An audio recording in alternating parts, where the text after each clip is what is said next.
All right, cool. Well, let's go ahead and dive in. So first off, again, thank you for showing up today. I am super grateful that you're here. I have kind of weaseled my way into tech conferences with it being a non-technical talk at a technical conference, which is great. Shout out to Sergey for having me. I got accepted 4 years ago at this conference, and I wasn't able to make it. That's when budget cuts were happening, and I was told by the company I was at the time to not come, and that I could not show up. So thank you, Sergey, for having me again. A little bit about me. So I was a recruiter. So you're probably like, oh, great. I'm not going to try to sell you on anything. I'm not going to try to recruit you. But the reason why I'm telling you that is I want to set a little bit of tone for you all today. I spent 11 years recruiting engineers. I did the math in my head. I have placed close to 1,000 engineers in my career. And I've probably helped around 300 to 500 engineering teams scale up their organizations from high-growth startups all the way to enterprise environments. Everything I say here is just what's worked for me. I think what's funny about this talk is you can go around and shop this information around to a bunch of other people, and they'll probably tell you something different, but they're not speaking. I am. So you have to listen to me. Again, like I said, scan that code. So I want to give a quick little sales pitch about Torque. It's not going to be long, I promise. So Torque is a jobs platform. Think of us like a LinkedIn or Indeed, but I tell people you actually hear from us. So one of the biggest things is that you get a lot of spam from LinkedIn and Indeed.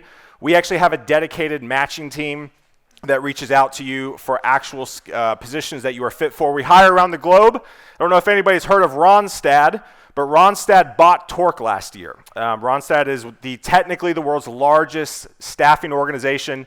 They understood they had to be community first to be successful. And so my job is head of community, so I'm a professional friend maker. That's all I do. I tell my wife I'm a mascot, and I just don't dress up. So that's what I do. So again, scan that code. It is free. Another thing I do before I start out any of my talks, everybody pull out your phone real quick. Pull out your phone. Pull out your phone. Some of y'all aren't moving. Pull out your phone. You're going to have to do this. Just pull out your phone, make it easy for everybody. Open up LinkedIn. Oh boy, there's some groans up here. Or Twitter, I don't care. Open up LinkedIn or Twitter and connect with the person to the left or right of you real fast. Just say hey and connect with them. I'm not asking you to ask them for your social security number. Don't ask for bank account. I'm just connect with the person to the left or right of you real quick, 30 seconds.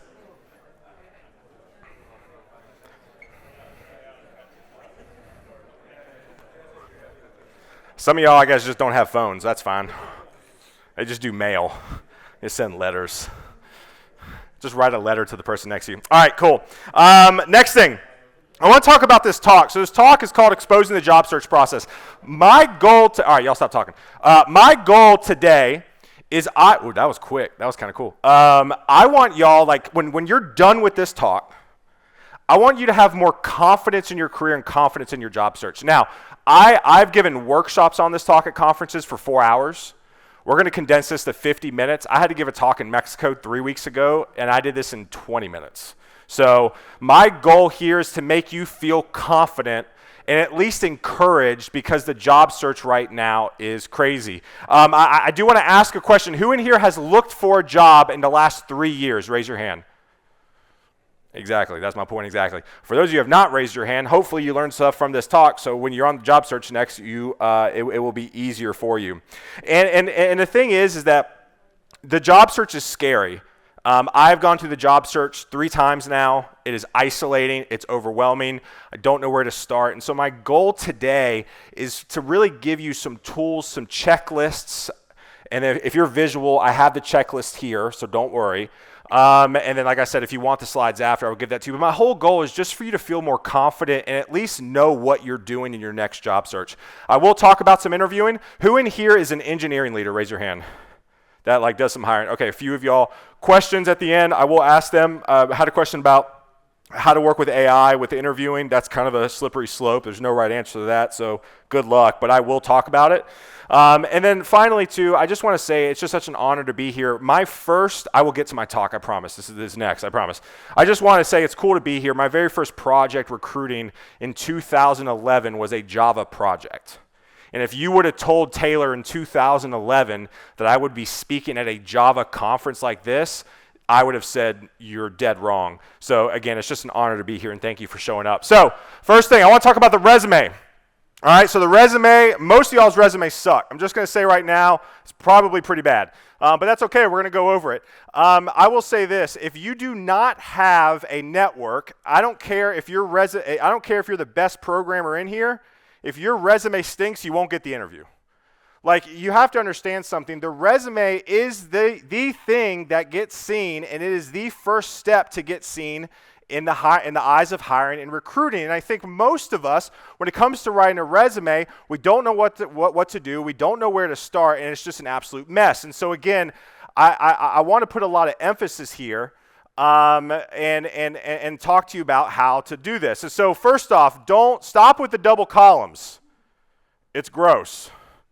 You like my GIF? Anyways, so this is what the double columns. So who in here has a resume like this? Raise your hand. All right. Not good. Hey, I appreciate you raising your hand. I appreciate it. So here's the deal. I want your resume to look like this. Now, I have this template. Please message me. I will get this to you. But your resume needs to be very simple, straight to the point. I need to know, as a former recruiter and as a hiring manager in here, like, we look at resumes. Well, nope, sorry, not there yet.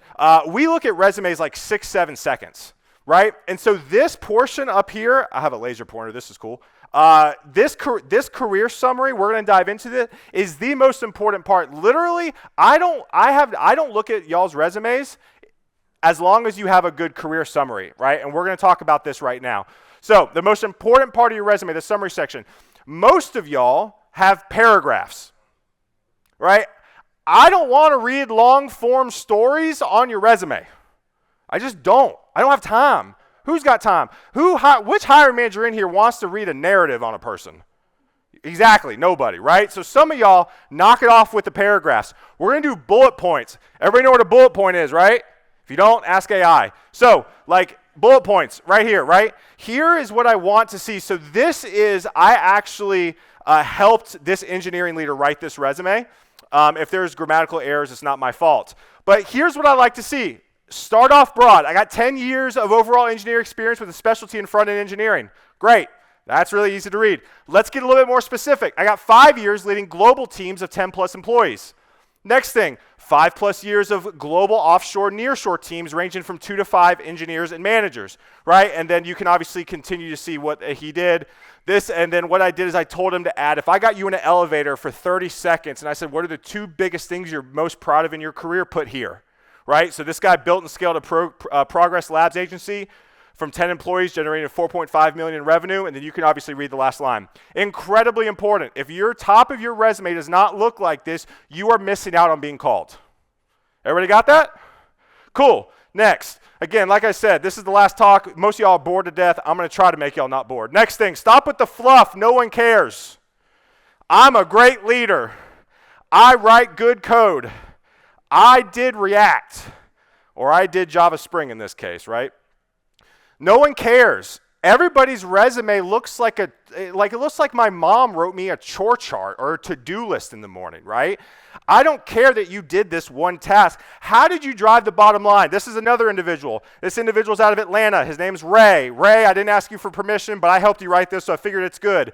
Ray ended up at Slack recently, right? Ray did exactly what I told and ended up at Slack. Coincidence? Probably not. So here's the deal. Re-architected our primary front-end application over a 6-year span, migrating front-end frameworks and scaling the code base from 200,000 to 1.4 million lines of codes. That is a baller statement. Agreed? That's cool. Drives revenue, right? And then you can read the rest here. And again, I will give you these slides. Feel free to email me or scan the code, but my email is taylor@torque.dev. I need to get this through y'all's head. If your resume does not look like this, you're doing it wrong. Right? And listen, I know I'm being loud and I know I'm being a tad bit aggressive. My wife says I'm aggressive sometimes. But here's the deal. Like, I don't care about the menial task you put in your resume. I want to know the impact. I want to know stats. One of the biggest questions I get is, well, Taylor, I don't really know how I impacted the bottom line. Ask. right? Ask a sales leader. Ask your engineering leader. If you're an engineering leader, ask your CFO, right? Hey, I'm just curious. How am I impacting bottom line? And here's the deal. I'm not saying lie, but who's going to check? Right? Am I this guy worked at a company called Sales. By the way, don't wear glasses and these. This thing is driving me nuts. Listen, here's the deal. Is this correct? I don't know. Am I going to check? No. Now, I'm not saying lie, but at the end of the day, if you can speak to this at a certain extent, it's good. I'm going to move on. Recruiters are dumb and hiring managers don't have time. You got to understand something. Recruiters get a bad rap. I get it. I spent 11 years hearing from y'all how much we suck, right? I get it. This original talk title was Recruiters Suck, Use Them, right? So again, we don't have time. If I can't control F is literally I don't know many Mac shortcuts. I do know control F. If I can't control F and find keywords in your resume, I'm going to move on. Now, here's the deal. You're like, well, Taylor, this is dumb. I agree. This is dumb. But at the end of the day, this is what it is. Hiring managers don't have time. Recruiters don't know the difference between Java and JavaScript. So what are you going to do? Right? Again, let's go back here. Another thing I want, I don't know if you can see this right here, but there's a technologies portion. Can everybody see that? I wish, anyways, you just email me for slides. There's a technologies portion right here. I always tell people your resume needs to be littered with technical terms. If a recruiter is looking for a Java engineer who knows Spring and React, and you don't have Java, Spring, and React littered in your resume, you're probably not going to get called. I see one guy nodding his head back there. Good. I like you, right? But at the end of the day, again, you're like, Taylor, well, this isn't fair. It is what it is, right? And especially one of my dear friends, her name's Kelly Vaughn. She just got a job at Zapier. Kelly was messaging me. She's a director of engineering. She was a director of engineering. She had 2,200 resumes for one job. 2,200. How are you going to stand out? This. Literally this. All right? Let's keep going. All right, let's talk. Nope, I went the other way. I do not. This is why I hate slides, man. I just don't know what I'm doing. All right, let's talk about cold applying. I used to be on the do not cold apply, but I've talked with a lot of engineers lately that have had a lot of success around cold applying to jobs. Who in here has gotten a job recently cold applying? Raise your hand. Well, there you go. There's 4 of you, right? It's not great. But one of the key things I want to drive home in this conversation is it's tools in your tool belt. Listen, I don't build things. My wife does all the handiwork at home. I don't know what a screwdriver is. I barely know how to work a hammer, right? I figured I'd get some laughs on that. But anyways, but cold apply is just one tool to your tool belt, right? And again, as we continue along this conversation, I want to give you the tools to be successful. All right, anybody watch Schitt's Creek at all? Anybody? Yeah, all right, a few of y'all get this reference. Most of y'all don't. Great. Exposing networking. So I want to talk about networking, right? Who in here feels like they are actually good at networking? Raise your hand. Everybody look around real quick. There's 2 of y'all, right? So again, this is something I'm really passionate about, right? Also, by the way, speaking of networking, I'm doing a rooftop hang tomorrow night. Checking the Wova app. I'm buying drinks and dinner right across the street. So come hang, right? There you go. All right, so I like this GIF. This is funny. Get out of your house. Right? Here, you want to watch that again? I think it's really funny. There you go. Get out of your house, right? All right, so I think this is important, right? Our behaviors have changed because of COVID, right? I don't know about you, but in Nashville, Tennessee, where I'm from, meetups are have gone by the wayside, right? There are very little meetups anymore, right? And so when it comes to networking, it's like dating. No one's going to climb through your window, and that's going to be the person you marry, right? No one's going to be climbing through. Same thing. The job isn't going to climb through your window. The only way that you can get a job, or network rather, is to get out and meet people, right? Now, I worked in some football gifts in here for any proper football fans.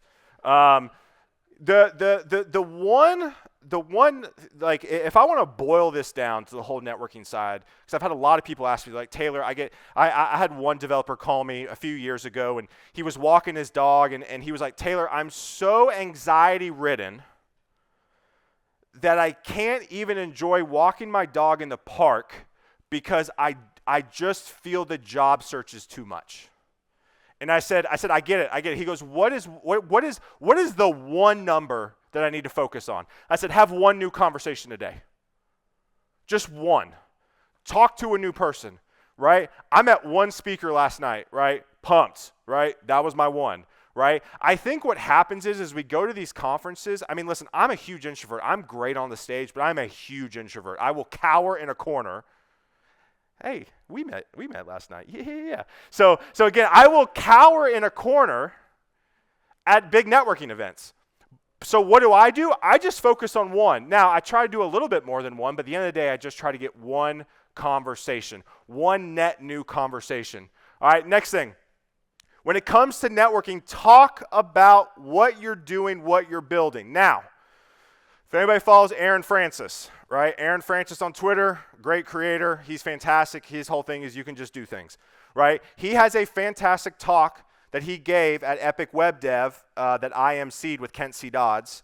And he talked about the fact that the people who are getting the opportunities are the ones putting themselves out there. Now, is that fair? I don't know. But again, it's kind of like the whole resume thing. It just is what it is, right? So I'm not asking you to turn into Mr. Beast here. I'm not asking you to create like one of the most highly visited blog sites there are, right? All I'm asking you to do is to talk about what you're learning. Literally, if you post to LinkedIn about what you learned in this conversation, all of my followers will see it. That's how LinkedIn works, right? Now, some of you are like, I don't want to use LinkedIn. Some of these gentlemen audibly groaned when I said LinkedIn, and I understand that. But LinkedIn is like where it's at. You can do Blue Sky. You can do, I do all of them. That's my job, right? But you have to talk about what you're doing, because if nobody knows what you're doing, how are you going to get found? How are you going to get discovered? And again, I'm not asking you to post 4 times a day. I'm just asking you to document what you're doing, what you're learning, what conversations you're having, right? Listen, I will tell you this. The power of the selfie is like the biggest thing. Right? Take a selfie with your favorite speaker, tag them, talk about what you learned from their talk, right? I went to Dan's talk this morning. I didn't know what he said, but I got a selfie with him last night, right? It's incredibly important. Talk about what you're doing. All right. This is just admire the GIF. Great. Okay, cool. Your vibe attracts your tribe. All right? Your vibe attracts your tribe. Most people that I know that are negative publicly are the ones that have trouble finding a job. There are people that I know that are very negative online and wonder why they can't find a job. I see a few nods heads up here. I think that struck a chord with a few of y'all, right? Be positive. I think in today's age, you have to understand something. The people who are getting the jobs right now aren't necessarily better than you. They're doing the smaller stuff better than you, right? And everything that I'm going over today is the small stuff. It's the stuff that you need to be aware of. All right, next thing, let's talk about it. LinkedIn, if you didn't know. All right, so LinkedIn is an incredibly powerful tool. I have an entire talk I gave at Stir Trek in Columbus 3 weeks ago. The weeks are running together at this point. And it was all around how to use social media to find a job. I will tell you this, I have some stuff posted on my YouTube on how to use LinkedIn to find a job. This is an entire talk, but I will tell you, if you are not leveraging LinkedIn to at least connect, to send a DM, to say, hey, what are you working on? Would love to chat. You are missing out on a huge opportunity. Now, I understand the biggest gripe I get with LinkedIn is the content's terrible. Yes, you have a bunch of recruiters like me that are ridiculous on LinkedIn. I get it. Again, deal with it. Right? If you are on LinkedIn and you are engaging, listen, my entire career has shifted from a recruiter to speaking at conferences like this because of LinkedIn, right? There are conference organizers I've invited onto my podcast, right? And we've hit it off, right? Sergey and I, we got connected over Twitter, right? And he and I went back and forth. These conversations, these micro conversations on a social media level to impact your career will make a huge difference. Here's the deal. When I started my whole social media journey, I didn't know what to do. I posted like pictures of my cat and like followed some sports accounts. And then I made the decision one day where like, you know what? I'm actually going to use your social media just for my business gain. I'm just going to go all in on helping educate people around the job search. I want to educate people on how to hire better. And my entire career has changed over 4 years because of it. Right? I will say this. If you post 90 days consecutively, not on the weekends, I'm just saying like Monday through Friday, 90 days, something good will happen. I have no doubt. You will get accepted to speak at a conference, meet up, maybe a job offer. I promise you something good will happen. And I will tell you that if you do it for 90 days and something that does not happen, you are free to DM me on LinkedIn and cuss me out. But I promise you after 90 days, I don't think that's going to happen. The problem is that we just don't do it. And that's okay. It is what it is, and I understand that. Next thing, here's the LinkedIn checklist. Again, this is an entire talk, but I want to give you key things to help with your LinkedIn. First off, have a good profile picture. For the love of the Lord, if you look miserable on LinkedIn, it's like a dating profile. There's so much involved with a job search and dating, right? Like literally, if you have I met my wife on Tinder, right? I had to put my best foot forward, and I had to pick the best pictures to get her attracted to me. Now, my DM game was awful. But that's another conversation, right? But again, good profile picture, please. Make sure your LinkedIn is littered with keywords. Like I said, it will show up in the search algorithm. Leverage the notes feature. If you are not sending a personalized note every time you connect with somebody on LinkedIn, you are missing out. The way LinkedIn works is if you connect with me today and don't send me a note, you just kind of go into my friends list and I never see you again. But if you message me, I'm going to respond back to you, right? It's an incredible tool to start conversations with people. Next, your LinkedIn, in my opinion, especially with most folks who are senior in here, it's a summary of your resume. I'm not saying dump your entire resume on there. 3 to 5 bullet points. Keep it super simple. Give me the most impactful bullet points. There are people who argue with me. Again, like I said, they're not speaking. I am. And then also max out your connects every week. You are given like 100. One of the questions I get is like, should I use LinkedIn Premium? I think you should. Skip a few coffees, right? Skip a few Americanos. Go buy yourself LinkedIn Premium. Now, again, this is if you are on the job search and you want to like double down on networking. I max out 150 of my connects every week, and I send a personalized note every week, right? Next thing, please, for the love of all good, find a community. Who in here is a part of an online or in-person community that is like really good and you love it? Raise your hand. Again, not many of y'all. It's like 6 of y'all, right? We'd love to have y'all at Torque. We got a lot of good stuff going on, but that's neither here nor there.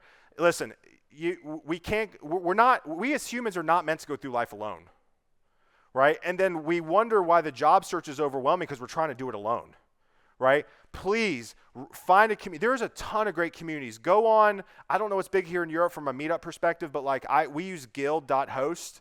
I know the founder, Taz, up in Toronto. He scaled Toronto JS to crazy sizes. He's built a meetup.com alternative. You can go on there and you can search like Barcelona meetups and figure that out, right? But just get involved or start something, right? Listen, I don't do good in big crowds. I just don't, right? Like for me, I started a lunch meetup in Nashville, my hometown. It was invite only, 10 engineers once a month. It was the most impactful thing I've ever done in my career. 10 people, that's it, right? Keep it small. Like listen, and also too, you don't have to make it about work, right? I love F1, right? I'll talk about F1 all day, right? Go Williams. But like for me, it's like start an F1 meetup and like talk some tech and watch some F1, right? It's not hard. I do think people are a little tired of the tech fatigue. And so if you can like, hey, we'll drink mimosas and watch some F1, sign me up, I'm in, right? Next thing, again, like I said, tools in your tool belt. Again, networking tool belt here. Try to go to an in-person meetup once a month. That was what I was told to do as a recruiter. Once a month. Listen, I got 2 kids. I can swing once a month, right? Congratulations. It's what, May? You're here. This is your once a month, so you're off the hook, right? Now you got to find one for June, right? Conferences, obviously, online communities, get involved somewhere, right? And again, like I said, if you're listening to this right now, you're like, well, Taylor, I'm good. Then that's fine. Do you?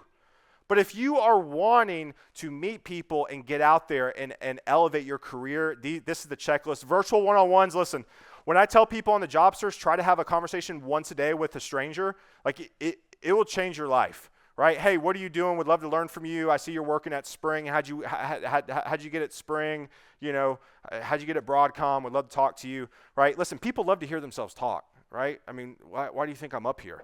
Right? So if you start asking me, I'll tell you, right? Everybody in here, if you are curious about what they do, they will tell you, trust me.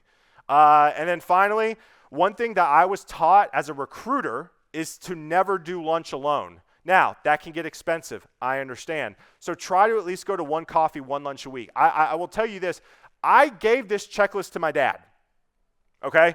My dad runs a restaurant in my hometown of South Carolina. Right? My dad calls me up one day and goes, Taylor, he goes, I need your help. I said, yeah. He goes, I just left my job. I said, well, that's crazy. And he was like, yeah, get this. The last time I was on the job search, the internet did not exist. And I was like, damn, you're old. So I was like, all right. And my dad, love my dad to death. He's not very technological savvy. He's one of those dads that does the FaceTime and it's like just this the entire time. So I was like, Dad, give me a day. I'll get back to you, right? So like I talked to my wife. I was like, how should I explain this? And so I dumbed it all down. And I told my dad, I said, just have one lunch, one coffee, one conversation a day. Leverage LinkedIn. Send out invites. Yes, even in the restaurant industry. And I'm not kidding with you. Like 90 days in, he found a job on LinkedIn. If my 60-year-old dad at the time can find a job in the restaurant industry on LinkedIn, none of y'all have an excuse, right? Because I don't know if y'all know, but the restaurant industry is like not really on LinkedIn, right? All right, next. All right, so let's talk about. I'm sure most of y'all get this reference, right? Okay. Let's talk about exposing the interview process. All right, checklist. Interviews suck. Right? They're awkward. It's like a first date every single time. Nobody knows what's happening. Most of the time, the engineering leaders don't know what's happening. I'll never forget, I had a call with the engineering leader. By the way, most recruiters suck because engineering leaders suck. That's my hot take. I literally called an engineering leader early in my career. I was like, hey, so what is this job going to do? He goes, I don't know. I was like, what? And I've had a ton of conversations like that with engineering leaders, which engineering leaders, before you hire, figure out what the position actually does. So here's the deal. Find commonalities. You got to try to figure out how to switch the interview to a conversation as fast as humanly possible, right? So look on their LinkedIn, right? Also, that light, I am seeing spots at this point. This is crazy. So like look on their LinkedIn. Right? See if they went to a similar university. See if they have like a hobby, right? I'm actually big on having a one-liner on your resume with hobbies because it allows the interviewer and you to connect on something, right? So like I went to University of South Carolina, which is a big SEC football school. If anybody interviews with me who like went to an SEC football school, I will get back to them 11 out of 10 times on LinkedIn. Or if they interview with me, I will 11 out of 10 times like probably ditch most of the interview and talk about football, right? Find commonalities. Research the company. I cannot tell you how many times I've had candidates interview for a job and have no idea what the company does. No idea. What are we doing? Again, like I said, you're not getting the job because you're not good. You're not getting the job because you're not doing the small stuff like this, right? Research the company. Next thing, figure out the actual problem they are trying to hire for. I recently left a startup. When I got introduced to the team, I was like, hey, so what are you interviewing for? They're like, well, we're like interviewing for a salesperson, but we're looking for somebody with like social media. And I was like, oh, okay, cool. So then so the next interview, I was like, hey, do you have anybody doing like engineering conferences? They're like, no. This guy's yawning. I'm not being funny enough. I was like, do you have anybody who, obviously you're hiring a salesperson. I was like, do you have anybody that does any content? They're like, no. I was like, all right, what's your biggest issue? We need to bring in new business. I was like, all right. So then the next interview, I came back with specific ways that I have done that in the course of my career, and the whole entire conversation shifted. But what I realized in that interview process, I didn't even get to the issue of why they were trying to hire until the third interview in, right? So like figure out, the faster you can pinpoint why that company's hiring and trying to fill that need, the more success you're going to have in the interview process. I think a lot of us, we just sit there and let the interview come at us. Like, step into the interview a little bit. Own the interview process, right? Because I will tell you, this is going to make it easier on the hiring managers too, because a lot of times the hiring managers just flying by the seat of their pants, and they probably would like a little relief. Like, yeah, ask me some questions, because I'm trying to figure out the questions in my head as we go, right? Own the interview. Again, faster you can turn into a conversation, the better. Also, have notes in front of you. I've had some conversations with engineering leaders. There's a little weariness around like using AI on your screen and questions and blah, blah, blah, blah, blah. Like, I've confirmed this with a few engineering leaders. If you have a pen and paper, you have something in front of you, and you let the interviewer know at the beginning of the conversation, like, hey, I have a pen and paper right here. I'm going to be writing some notes. I have some notes in front of me. That sets a better tone to the interview. I will also tell you this too. I don't care how good of a yapper you are, right? I'm one of the best when it comes to talking. You will black out during the interview. How many of us have blacked out during the interview? I've blacked out. Yeah. Okay, so 4 of us have blacked out. The rest of y'all are great. Never mind. So, like, literally, have specific notes on like how you've impacted like the scenarios they're interviewing for, right? So let's say I'm interviewing for a team lead and they're migrating their code base from X to Y. I'm not even gonna try to like sound like I'm knowledgeable, because I'm not, right? So if that's me, I'm having a piece of paper in front of me listing out every place that I've led, what I've done, all the code bases I've migrated. You see what I'm saying? Like, you have to have this stuff written down. So, because I've talked to so many people that go in the interview process and they're like, man, I forgot to ask that, or man, I forgot to say that. I'm like, well, did you have it written down? They're like, no. I'm like, well, no wonder, right? So again, write specific things down. You know what I'm gonna do? I'm gonna follow up. Follow up is everything, right? I would say 90% of the job search is follow-up, but also 75% of stats are made up on the spot. So you be the judge of that. So follow-up checklist. Like, prime example, the startup I was at before Torque. I interviewed with the founder. The founder was like, hey, we like you. We want to hire a VP of marketing first. I was like, hey, cool, that's fine. No worries. He was like, give us a month. I was like, not giving you a month. That's cute. So I knew, because this is what I preach, I literally was like, all right, I'm going to follow up in a week. So I messaged the CEO. I was like, hey, man, it's been 5 days. How did it work out with that VP of marketing? He goes, I'm so glad you emailed me. It fell through. Would love to hire you, bring you on board. If I waited a month, do you think I'd have the job? No. Now, that startup was a disaster. That's neither here nor there. But fact of the matter is that I followed up, right? You have to own your job search. Another thing, too, is document where you're interviewing, right? Who in here has gone through the job search and have like used Trello or Excel docs or something to map out their job search? Right, 6 of y'all, which is great. So again, I spoke at DevWorld in Amsterdam in February. I spoke with one guy. He's a VP of engineering now. He interviewed at like 53 companies. I was like, he goes, I detailed everything out. He goes, after every single interview, I wrote down what went well, what I missed. He goes, and so what I did is I had this huge list so I can refresh my brain every time I talk to somebody, right? Document what you're interviewing. Follow up. Listen, follow up is not annoying. How you are framing it and writing it is annoying, right? So for me, typically, like if you got to hit me up like 3 or 4 times, right? Like, I mean, I even tell my wife, I'm like, hey, like call me multiple times, right? And that doesn't go over well. But basically, you know, it's mostly the messaging that's the issue, right? Usually most people are like, hey, just checking in. Hey, just checking in. Why aren't you responding to me, right? It's like, whoa, relax, right? Like here, it needs to be like, hey, typically what I do is I do 3 follow-ups if I'm trying to get an engineering leader to hire from me and Torque. I follow up 3 times. The 3rd time it goes, hey, I know you're super busy. I'm not going to annoy you anymore. If you want to use me, great. If not, no worries. That's my last email, right? So like let them off the hook. If you're not hearing from somebody, like keep following up, but again, the messaging needs to be, and one thing that I've seen work is saying, hey, I may have been rejected, but can you just let me know so I can close this out, right? So what that does, and listen, as a recruiter, I hated giving feedback. I was not a great recruiter sometimes. Sometimes I didn't give feedback because I was terrible. I was awful with confrontation, which I'm dealing with in counseling. That's a whole nother conversation. So so when people message me, by the way, is it hot in here? Is it just me? Is it hot? It's hot. It's real hot. Anyways, so like if somebody messages me, right, and they're like, hey, Taylor, I'm probably rejected, but can you just let me know? Like, boom, I got back to them immediately.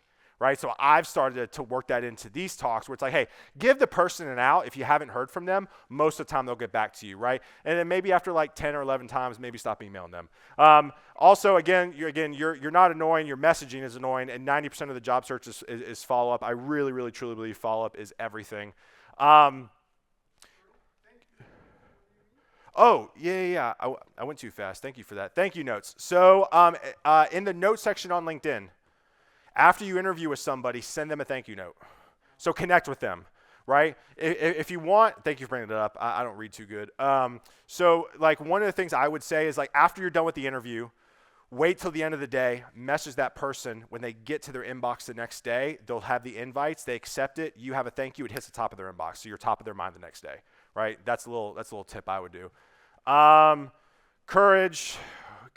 Go. Just be fearless. Like, go for the ask. Prime example. There was this. I mean, the people that I've been able to have on my podcast is a blessing. And like, I literally shot some guy the other day. He's in the marketing world. He used to be a former exec at Nike. He's doing his own thing now. And he has a great podcast. It's called The Brand Fathers. His name's Jordan. I just messaged him. I was like, hey, dude, like, I was golfing that day, and he's a big golf guy. So I was like, hey, man, like, I'm golfing today. I was like, would love to bring you on the pod. And I mentioned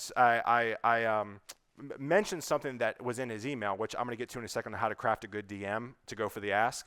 He got back to me immediately. He goes, yo, let's pod it up. Right? I had another founder. He's in LA. He just raised a 40 million Series B, and he has one of the top 10 business podcasts in the US. I was like, this guy's never going to get back to me, right? Shot him a DM. I was like, hey, man, love your podcast. Been a listener for a few years. I'm actually a part of your Discord. Would love to interview you. He emailed me back immediately and goes, done, let's do it, right? I mean, it's like people, genuinely, people want to help other people. And I feel like a lot of us are sitting on the sidelines just afraid to go for the ask.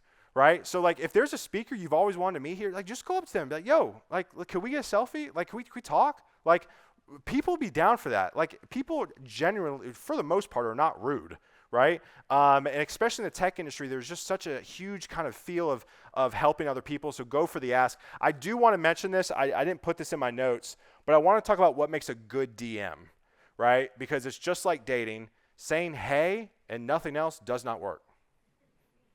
All right, I'm going to say that again. Saying hey, and that's it, does not work. It's creepy, it's weird, stop it. So what makes a good DM, right? First thing, admiration and flattery. Prime example, I emailed that Nike exec, Jordan. I was like, hey, Jordan, love your podcast, listened to you, implemented a lot of what you said, and I love this line in your last email. There was one line that really stood out to me, and I mentioned it, right? Admiration, flattery. Jordan knows I'm reading his emails, I listened to his podcast, and I've been following along, right? Second part, go for the ask. Literally just go for the ask, right? Hey, would love to have you on my podcast. Hey, would love to talk with you. Hey, would love to have lunch with you. Hey, would love to buy you coffee. Third thing is a specific amount of time, right? Don't say 5 minutes.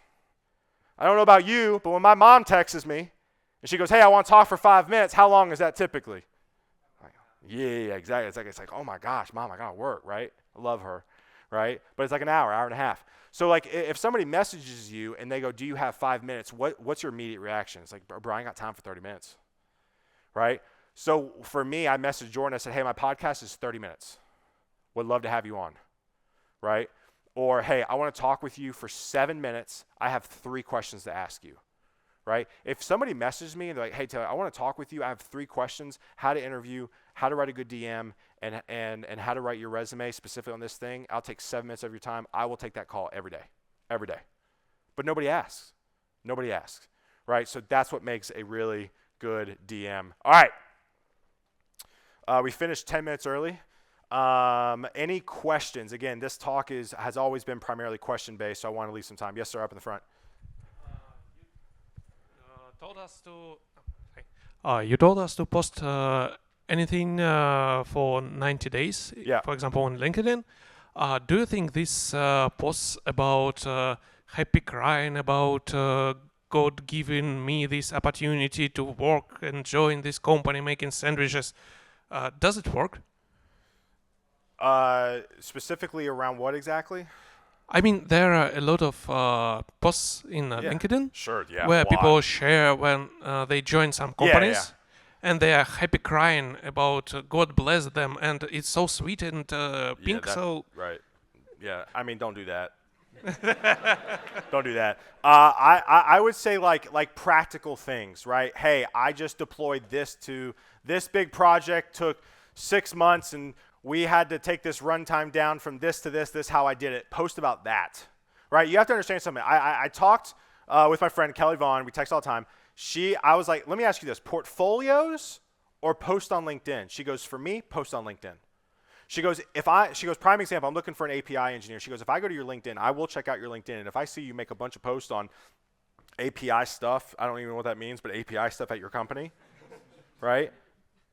She goes, I'm going to want to talk to you because I see it. I see that you're building it, right? So that's the type of stuff that I would post. Just document. People think I got to create something no, just document what you're doing. thank you. Yeah, absolutely. Love that. Love that question. Any others? Yeah, we got a few. This is great. Let's hit Chief Spring Officer right there. Yeah. Yeah, my question is, do you have some experience with people from more reserved countries? Because I know that Americans, for example, are very outgoing, but Sure. for example, in Poland, where I'm from, people are not that keen on LinkedIn, etc. Sure. So what are your experiences with those? Yeah, I mean, to be honest with you, I've been very, very focused on U.S. my career. Now I'm getting much more global. I will tell you this: when it comes to being reserved, I understand from a culture thing for sure. Get it? Totally understand. For me, do you have to post to LinkedIn? No. But I think there's just this shift that's happening where if you when you post, you find your tribe. If you start posting about, let's just say spring for like 6 months, you're going to find others who have that same likeness and want to talk with you. So for me, it's like, do you have to post? No. But if you're interested in like putting yourself out there, meeting new people and having conversations, then I would recommend to do it. But I get it. Like if it's not your thing, I understand. One of the things I didn't put in my talk was why I hate having slides. There's 3 ways to use social media. There's posting. There's just commenting and liking. You don't have to post. You can literally just be all over LinkedIn, be like, yo, this is great. Congratulations. This is great. Like, comment. And one of my other talks, like I show, the way LinkedIn incentivizes you, if you comment and like on a post, your name is seen twice and the poster's name is seen once. So from like a brand awareness, like play from the job search, like your name is seen on somebody's post twice. Right? Then the third way to use social media or LinkedIn is just to DM. You don't have to post. You don't have to like. You can just message people and ask just for conversations and things to learn. Does that make sense? So hopefully that helps. What else? I saw like the resume format, and then also you had like a really long form, kind of like the bullet points of saying, okay, this is what I did, this is what it did, like this is what I accomplished, this is the impact I had. Do you really care if it's like a resume where it's just one page versus a CV where it's like really detailed like that, where you had like a huge slide with everything you did? Yeah, that's good. That's good. So CVs are weird. I mean, I know kind of in Europe, it's kind of titled like the resume side of things. Like I would keep it very detailed. I think your CV, your cover letter, in my mind, is like if I get you in an elevator for 30 seconds, give me like the 3 to 5 things. Like I think CVs are written worse than resumes in my like CVs are just like I'm a great people leader, I'm a distinguished engineer, like I'm like I don't care, right? So like I think always get quantitative, always get specific. And I think your CV is a shorter version of that as it relates to the role, and then your resume is more just covers the whole entire career. If that makes sense. I think so. Okay, kind of. Okay. If not, find me after. My wife tells me I have a tendency to not answer questions appropriately. Go ahead. Yeah, you've spoken about cold applying, which is somehow controversial in a Sure, way. sure. But then you said that it was important to know the job you're applying for. I mean, which problems you're gonna solve. Yes. So how does that relate? Because many of us have dreams of, oh, I would like to work for that company. I really like what this company does. But well, if they don't have job offers, like concrete job offers, you say, yeah, I'm gonna cold apply to this. But what am I gonna do? I mean. Yeah, I mean, so this is a larger conversation. It kind of comes on the hiring manager side. I think first off, if I have it on my YouTube. Again, if you want to scan that link tree, it directs to my YouTube. I did an interview with Lawrence Lockhart. He was at Vaden, and now he's at Be Free. And he cold applied 47 jobs in 89 days and got an offer from just cold applying. But he walks through, like, he didn't just cold apply. He like went to the position, went to the company. Is this a place I want to work? He crafted his resume specifically for that role and then submitted his resume, right? So for me, I would say be very specific about, if you want to go cold apply, be very specific on what you're applying for, how does your background lend itself to the role, and then as best as you can with the job description, right? Hiring managers write better fucking job descriptions, and then craft your resume that way, right? So, what else? Gentleman in the back. How much can you ping without sounding desperate and getting 10K lower offer from the company? Because pinging 4 times with me, you would risk. You mean like just the follow-up email? Yeah. Yeah, I mean, listen, like, I think it's how, I mean, I don't know. For me, listen, there's no right answers to any of this stuff, by the way, right? We're just all making this up as we go. We're just being honest. Based off what I've seen work is be confident. I think a lot of times all of us go into the job search, go into interviewing, going into HR, and we're meek, and we're like, oh, please, sir, may I have a salary job, right? It's like, no, like, listen, if you get the interview, they want to talk to you. Have some fucking confidence. Sorry for cursing. But like, have some confidence, right? And so for me, it's like, HR is notoriously slow. If you work in HR, I'm sorry, it just is what it is, right? And so like, for me, it's like, keep following up. And honestly, leverage other interviews, leverage other offers, right? I know multiple engineers who have been actively interviewing. I mean, prime example, when I interviewed at the startup, I had 2 offers. I had 2 offers. I had the other offer like barreling towards an offer. And I told the founder CEO, I was like, listen, like, do you want me or not? It's basically what I said. I was like, hey, listen, like, you got to make a decision. You got to make a decision.